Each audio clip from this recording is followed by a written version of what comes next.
One of the most important and most profound things to me is how Jesus saved everybody by dying on the cross.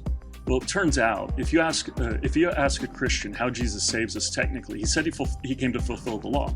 If you ask a Christian, a faithful Christian that's well studied in this, and I've done this countless times, how did Jesus technically fulfill the law? 2 Timothy 2:5 says that you have to compete as an athlete according to the rules, or you don't win. If Jesus wins, then he competed against the rules. So what are those rules technically? Well, he died on the cross. Well, it turns out dying on the cross, yeah, that's important.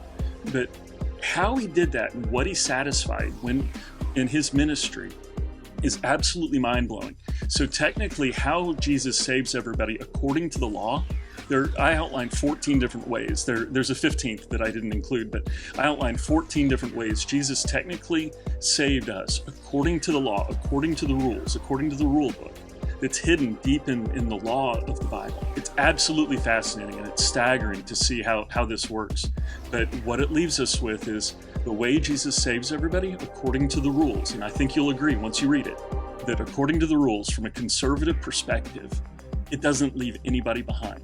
Everybody ends up getting saved. And this is an argument for conservative universalism. So universalism basically means that everybody's saved eventually.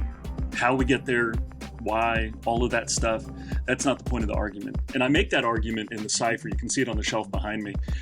And it's all about how Jesus saves everybody according to the rules, the hidden meaning, the symbology, the patterns and the codes in the Bible, and sort of how to unwind a lot of the things and following the string from Genesis to Revelation. And the key to this is the church recognizing the power of Christ, and so that we don't crucify him again by saying he can't save everybody, because he can, and he does, and it's according to the rules. We just have to be willing to open the door, like Revelation 3:20 says. Open the door and welcome him in. He's talking to the church specifically. He's addressing the church. And he says, let those with ears hear, which evokes Isaiah 6:9-11, and Matthew 13, verses 13 to 15, Mark 4:33-34. These are all really important things to understand, and we need to find a way to open the church doors so that everybody who wants to be part of the church can be part of the church.